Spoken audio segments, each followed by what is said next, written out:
Okay, my name is Jürgen Steinmetz from eTurbo News and the Breaking News Show. We're back now, and we're actually going to go halfway across the world to Jakarta, Indonesia. And we welcome Alistair Speirs, is that correct? And, that's correct. And he's the president of SKAL International in Jakarta. For those that don't know what SKAL is an organization actually 90 years old. We're going to have the 90th birthday in July, I believe, in Paris. And it's a global organization similar to what you probably would know from a Rotary Club, but for the travel and tourism industry, with members really across the world. And Alistair lives in Jakarta, Indonesia, and he's president of that SKAL club. And we're going to learn a little bit more about what SKAL is doing, what his club is doing, and what's going on in Indonesia. And also those who are familiar with eTurbo News and read our about statement, eTurbo News actually started in Jakarta, Indonesia. That's our initial home in 1999. We're the first travel newsletter in the world, and it all started in Indonesia. So I'm really excited to go back to Jakarta. I've been there many times, and I love Jakarta. It's a fantastic city. For those that have not been to Jakarta, really you should go. Not only a great shopping town, a lot of things to do. The social life is incredible, and you only like a very short flight, hour and a half, I believe, or 2 hours from Bali. So you can really combine it and learn something about Indonesia. And Alistair, you don't really look Indonesian. What are you doing in Jakarta? Well, it's a long story, Jürgen, but I've been here for 42 years now, having started off in the insurance business, but I very quickly got into the communications business, both in publishing, advertising, and PR.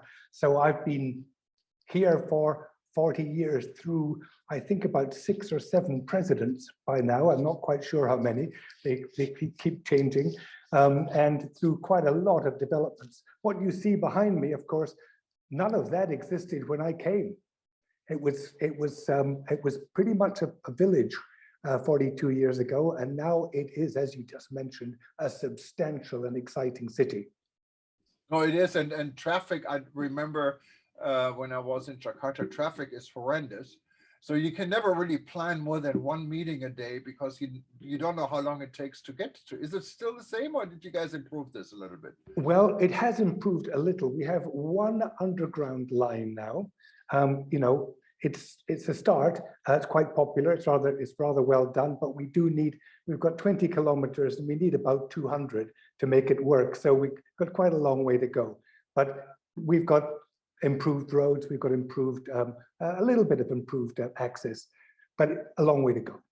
Yeah, and for those that do go to Jakarta and plan on flying to Bali, and I've done this Bali-Jakarta route many times, especially on the weekend, we went back and forth.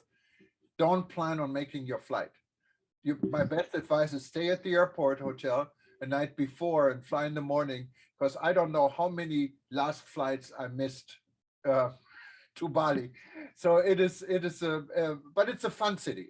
Food is excellent. There's so many, I mean, you can find any food from anywhere in the world, and people are very friendly, and it's really a city I personally enjoy it a lot. But let's talk a little bit about SKAL. How many members you have in your SKAL club? Well, you know, we used to have, before all of this decline in being able to attend anything, we had 80 members. Now we're just down to 20, but we're rebuilding at the moment. The people haven't been able to go to anything. So we've kept it going, and we've just kept the core group going. But over the last 3-4 months since the COVID regulations relaxed, we have built up again. In the last 3 dinners that we've had 40 people, roughly 40 people coming. So the spirit is back, the attendance is back, and we are moving forward again. And if anyone wants to join us listening, I know we have a lot of readers still in Indonesia because of our history. They can just go to skal.org, and also if you're not in Jakarta, anywhere in the world, and you don't have a SKAL club in your area, start one.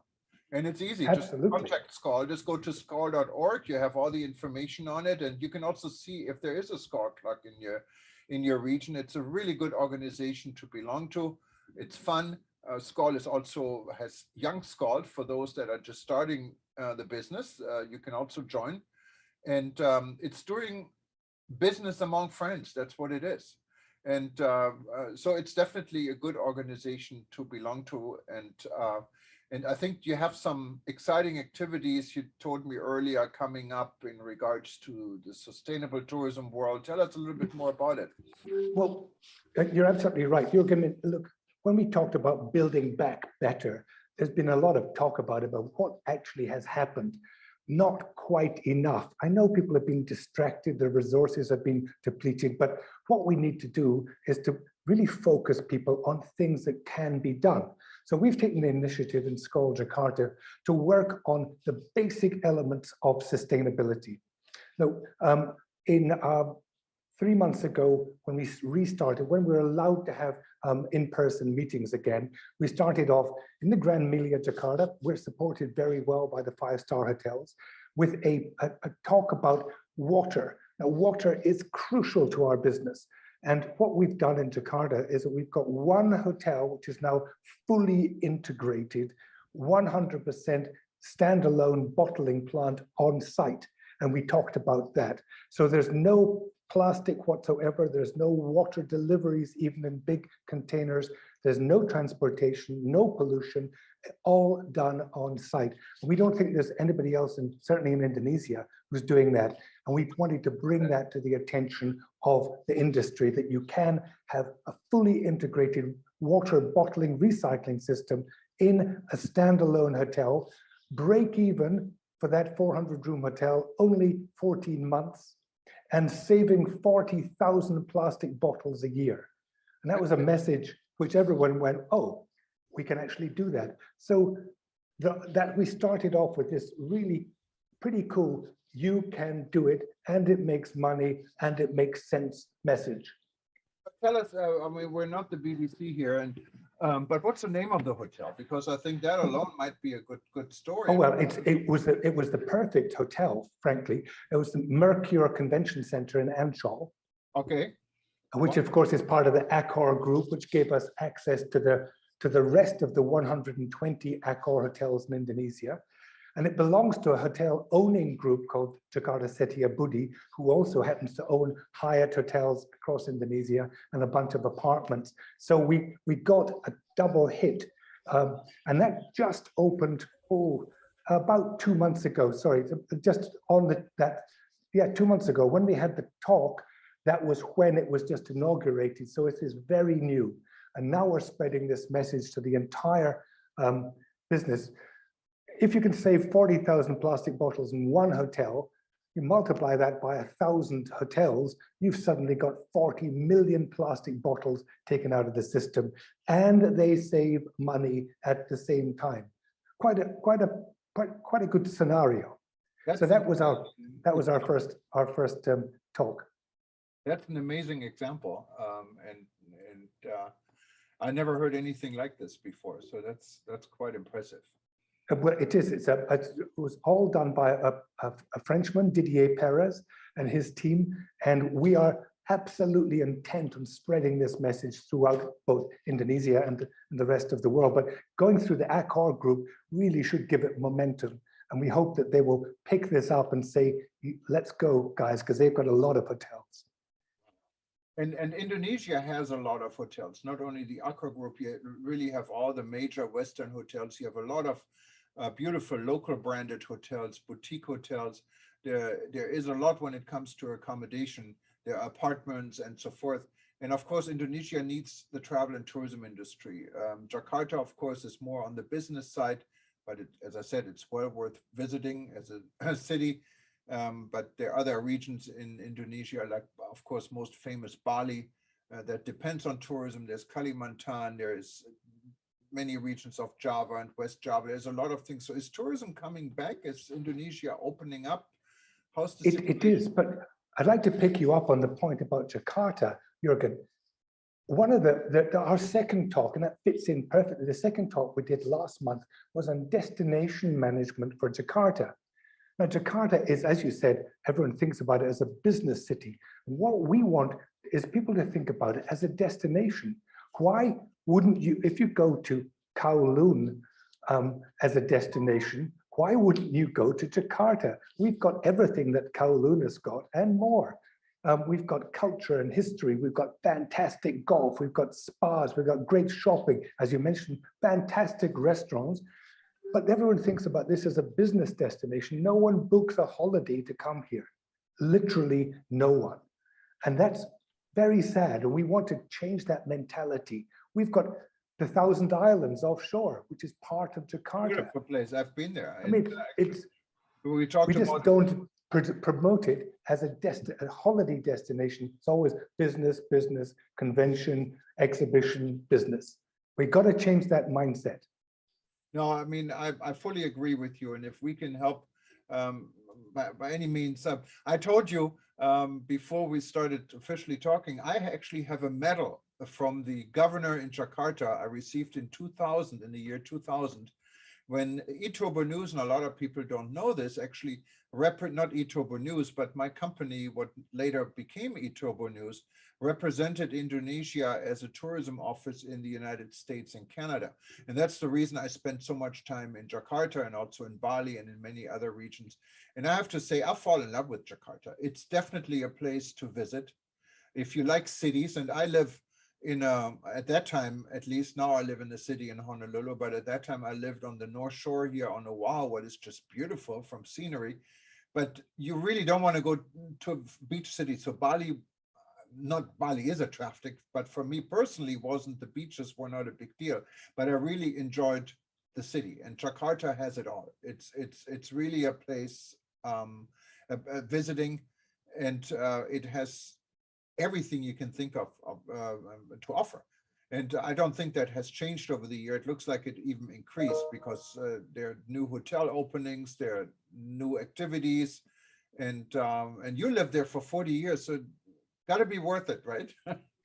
Well, absolutely. I mean, Jakarta has great advantages because you can get out of Jakarta up to the mountains only a couple of hours away as well. And then, of course, as you said, look, regional travel to Bandung, which is an extraordinarily great city as well.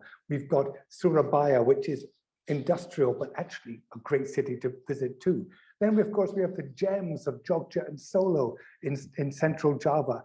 I mean, marvelous places that are unique and beautiful and easily accessed. Yeah, and Surabaya, if you ever go to Surabaya, get ready for spicy food. I remember this, they had the spicy chicken, what was wonderful because I love spicy food. And yes, there's so much going on in Bandung. I remember the road, and I stayed in I forgot the name of the hotel, in a golf hotel, what was a wonderful weekend I spent there. And of course you have so many things in Java, and you can experience it. Jakarta could be kind of a hub, yeah, from where you can really go to anywhere. And yeah. So yeah, Indonesia is actually a very big country, and if you fly from one end to another, it's like 6 hour, 5-6 hour flight. So it is not a small place. It's the largest Muslim population of any country in the world, but it's not only Muslims. You have Christians. Bali is dominant Hindu. It has so much diversity, and people are living peacefully together.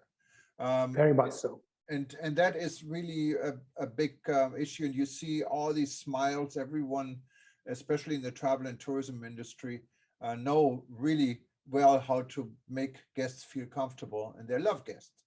And so it's definitely a good place to visit. So what's new in Jakarta? I mean, last time I was there, I have to say, was probably already 10 years ago. What happened in the last 10 years? Well, in 10 years, so many things have happened. We've got lots of new hotel openings. I mean, a whole bunch of, look, Jakarta is a mall city, but how you make your malls is kind of an increasing art. We've got a great place called District 8, which includes the new Langham Hotel and a really cool dining shopping mall there as well. I mean, there's lots of fun things like that which are happening, which you walk around and go, is this Jakarta? It's cool, and it's modern, and it's fresh. look, we've got a Park Hyatt coming up. We've got a new St. Regis coming up. The hotels here, while they've been suffering, have never let their standards down. Everything is open again. As you said, the food here is wonderful. There's a great variety of food. But a quick aside back to Bali, if I may, Jürgen. Bali has suffered really disproportionately. It's been a closed island for the last 2 years, so they're struggling to get back. According to my team in Bali, speaking to them this morning, saying Bali is busy today. Now, but it's busy because this is the end of Ramadan, and Jakarta, Surabaya, Bandung are all in Bali. Next week, we'll see who is coming back to Bali now that the doors are open. Chinese aren't coming back yet, obviously. Japanese, not really either. We've got Australia open, but according to the last information I had, I mean, Jetstar, which had 73 flights a week, started with 3. So we're not really up. 3 compared to 73 is not a good figure. 3 flights a week. Yeah, and then of course there are some other challenges with Europe, of course, because of the situation in Ukraine. That might, even though, I mean, Bali is far away from the Ukraine situation, but flights are restricted to some areas, what could have an influence. There's still the good thing is the Middle Eastern airlines are now coming back. Qatar, Emirates, Etihad, and Turkish are all flying back into Jakarta and increasingly back into Bali as well, Singapore Airlines as well. So the access, don't worry about access, you can get there. And they're ready for you. And we were talking about friendliness. The Balinese are ready to be friendly. They are more than ready to be friendly. You will be pampered, you'll be looked after, you'll be worshipped if you come now. Yeah, and the price, if you really compare rates, and maybe you can help us out a little bit, what the average hotel stay is, what the average dinner bill is for a nice dinner in Indonesia, maybe Jakarta compared to Bali. Give us some ideas. How expensive or how cheap is it to travel to Indonesia? Look, first of all, hotel prices in Indonesia have always been too low.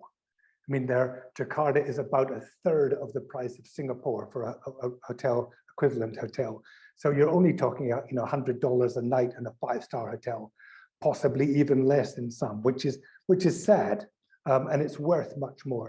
The same thing in Bali. Prices are, look, you can get some 4-star hotels for like $50 US a night, and we need to bring that up again. But of course, they're starting low. But on the food side, if you avoid the really expensive restaurants, you can eat for $15-20 US a head, including a couple of drinks. It is not expensive. We're talking about having a great night out and going home with still change jingling in your pockets, ready for the next day. It's a really great time to come.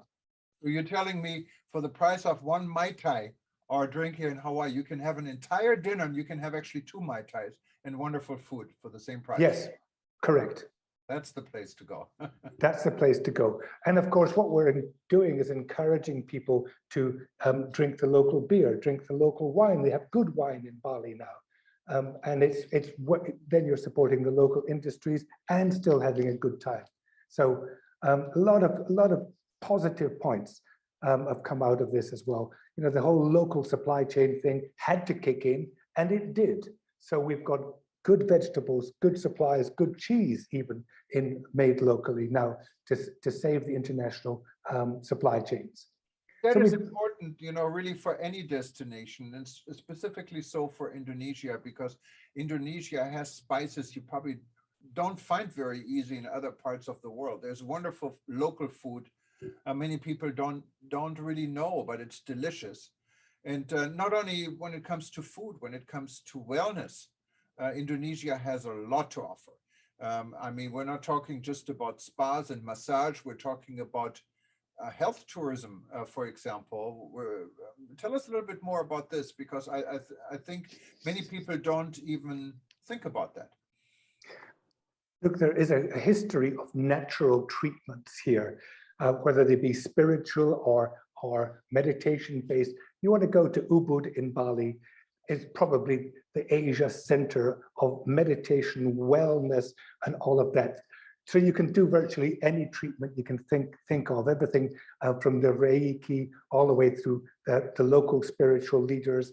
And of course, just being there, visiting the temples, walking the fields is a health treatment as well. So honestly, Bali has got all of that side of the business. And often it's not business, it's just being in the right place with the right feeling, Jürgen. When you walk somewhere and go, I'm so glad I'm here. My managing editor in Bali just done a tour of the Northeast, and he sent me pictures and videos of what he's been doing. And he's saying, this is untouched, undisturbed, beautiful, palaces with no one in them, water gardens with nobody there, beaches and mountains, and just extraordinary peace and tranquility. So it's not just the beach club scene in the south. It's not just the culture scene in Ubud. It's the enormous nature-bound tourism you get in the north and the northeast of Bali, northwest as well. So a lot of things to be talked about there, and certainly the right time to come. Yeah, and of course, every day is a holiday because there's a festival in Bali, I believe, every single day. So you find ceremonies, you find it's very traditional. And it's a little bit frustrating for those of us in business in Bali, because you end up with saying, no, where is everybody? They're at the temple today, sorry, but so we do have to understand that the pros come a few cons as well. But yes, and that's, your Instagram killer is the ceremonies and the processions, and you're just round a corner somewhere and there's a whole bunch of people all dressed up, standing, doing something which you may not understand, but you go, I'm here, this is wonderful. You've seen it, I know. And there's one holiday or one season, it's the days of silence.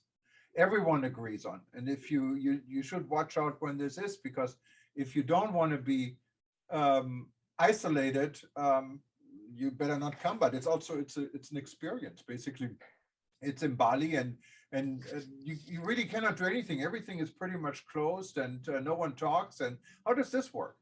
That's a wonderful experience. It works in a very, very sensible way. Bali is a world of the seen and the unseen. So the unseen are the gods which surround us all the time. Now, on this the special day, the day of silence, Nyepi is called. The night before, there are parades around each town which drive away the evil spirits, and then silence and darkness falls and everyone stays indoors. So the spirits think there's no one there and they all leave because they don't see anybody, they can't hear anybody. So during that night, everybody is at peace. But actually now people are booking to go to Bali on Nyepi because it is such a wonderful experience to go somewhere which closes down and says, you can do nothing. Think about your life, think about yourself, sit down, relax, you've nowhere to go. And that's Bali, great. If you go over to Lombok, what is an island, it's not too far away from Bali. Many people combine it. You're in a completely different world. It's like really, you're on a different planet almost, when you come visit Lombok for a few days. Is this still a popular place? I remember I stayed at the, what was the hotel? Oberoi in Lombok, and it was wonderful. 3 days just to really get away from everything. How's Lombok doing these days? Well, Lombok has had a major investment in the south, in an area called Mandalika, where the Ministry of Tourism and the Lombok government decided to create a MotoGP track. Now, I don't think personally that that's the right thing to do there, because it's the world's noisiest sport in the world's quietest resort, but they put in like a $300 million investment to bring the world's motorcycle enthusiasts there. And they've already had one successful MotoGP. So they have brought in investment to change the paradigm of tourism in Lombok. The north the northwest where you were, Oberoi and Tugu, are opposite the Gili Islands. The Gili Islands were the real party islands surrounded by beautiful, tranquil waters. And they have really fallen on bad times over the last 2 years. They've really had nobody there. They're beginning to pick up. Now I hear that there is movement, but of course it needs Bali to be 50% full for the Gillies to be 20% full. So until Bali gets to 80, 90%, we're going to still see quite poor occupancy in the tourism areas of Lombok. So we do need to support them. So if you're looking for a peaceful, quiet, and very, very inexpensive holiday, Lombok is an even better bet because they need people to go there now. Then you have areas in Indonesia that are so unique, you can only find it in Indonesia, like Komodos and the dragon, right? How is this developing? I was there probably also eight some years ago, and I know they had a lot of plans for tourism. Did any of this materialize?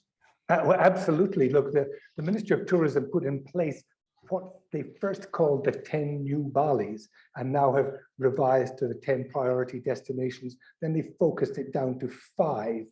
And those 5 destinations, one of which is Komodo, and also further afield in Papua, they've the Raja Ampat, the Four Kings area for diving. So those are 2 of the expanded areas of priority. And certainly Komodo has got a lot of attention, but there is always this concern over how much infrastructure you put into a natural place, how many tourists you send to a natural place. So they're trying to find the balance at the moment. They've been helped by Swiss Contact, a Swiss NGO who's been doing the sustainability planning for some of these places. So the Ministry of Tourism has brought in experts to help them get that balance right. But it's always, the entrepreneurs want to be where the next place is. So there's been quite a lot of building in the area around Komodo, which we just have to be a little bit careful not to take it too fast. Because in the end, we come back to the things I was talking about earlier: water, waste, and energy. If we can't get those right, we better not develop too quickly. Because waste, how do you get rid of waste in Komodo? Big problem. Even in Lombok, it's a big problem that it hasn't been developed enough to take care of mass tourism. And mass tourism is not really, it's not about the numbers. It's more what type of tourism you really want, and this needs to be channeled. I mean, we do the same thing here in Hawaii. We had major problems with mass tourism now because of the price structures and protection laws and so forth. Things are getting a little bit better. Then, of course, COVID and that part helped a lot because tourism went down to nothing. So everyone is starting over. But Indonesia, as you can hear, has so many opportunities, and I think we should talk again sometimes soon. Talk about Kalimantan, for example. Talk about Medan with some fishing, and I mean, you cannot. Indonesia has it all, and Jakarta is the ultimate city in Indonesia to visit. So it's definitely a place to start out, and has of course Jakarta as the capital city is very accessible from anywhere in the world with almost any major carriers. Yes, and coming from Europe or from Africa or the Middle East, no issue. You have Etihad, you have Qatar Airways, you have Emirates, you have Saudia and Turkish Airlines coming in. From the US mainland, of course, you can take Singapore Airlines, you can take EVA, you can take ANA, Japan Airlines, China Airlines, Air China. All of them are flying, can take you to Indonesia. Unfortunately, Garuda no longer flies to the US, so I hope they're going to look at this market again, because I remember in the time when I worked with Indonesia, there was a direct flight and there was a nonstop flight here from Honolulu to Bali, what was wonderful. We're kind of neighbors. And that, of course, this hasn't been the case for more than 20 years. So hopefully also the United States is an interesting market, and our friends in Indonesia will support this. And I think there are opportunities in the world. And Jürgen, before we close out, I just want to make one quick point, if I may, coming back to SKAL. My next event in SKAL Jakarta, International Jakarta, we have as a speaker a guy called Simon Pestridge. Now, Simon is the CEO of the Potato Head Group, which you may have heard of. Potato Head, it's a very funny name for, first of all, a restaurant, then a nightclub, then a series of hotels. And the Potato Head suites, which are in Seminyak in Bali, are probably the most sustainable, purpose-built sustainable residential units certainly in Indonesia, maybe more than that. Brilliantly conceived from everything from recycled, built-in recycled materials to reused materials and everything. So I'm now bringing Simon to speak to the hotels of Jakarta, who can't start from zero, but they can at least join in where they can on the sustainability spectrum. And so we're trying to bring experts in to inspire and very specifically say, not only can it be done, I've done it, listen to me, follow me, use us as a model. So that's the next message that we've got. We're going to keep this up all year. I've got Steve Piro coming to speak about energy and how hotels can save up to 40% of their energy.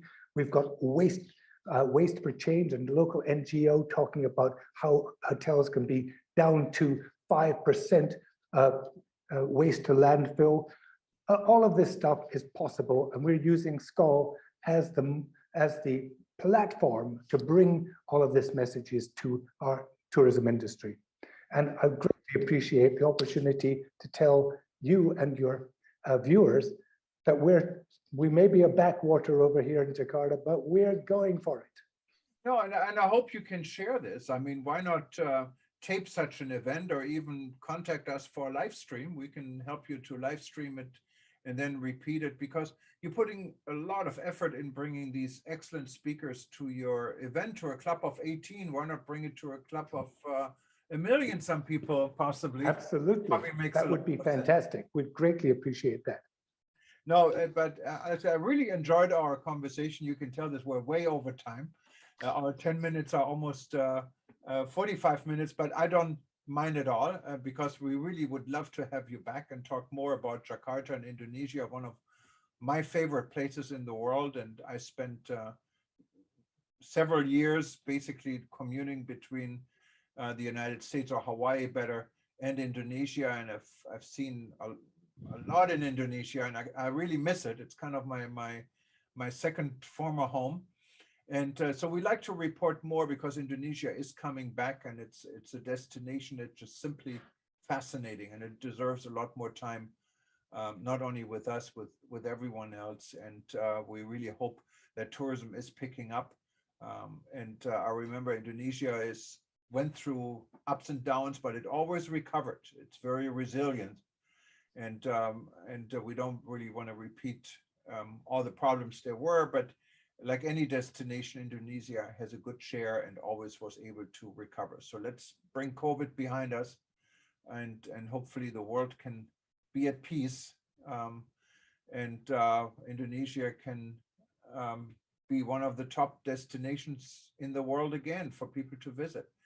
And Alistair, I really honestly enjoyed it talking to you, and terima kasih, and thank you so much. And I know we talked about some common friends. Give my regards, and I will. We see Thank you again soon. And again, thank you very much, Jürgen. Good luck to you and everybody. And Indonesia is open. Come back and see us.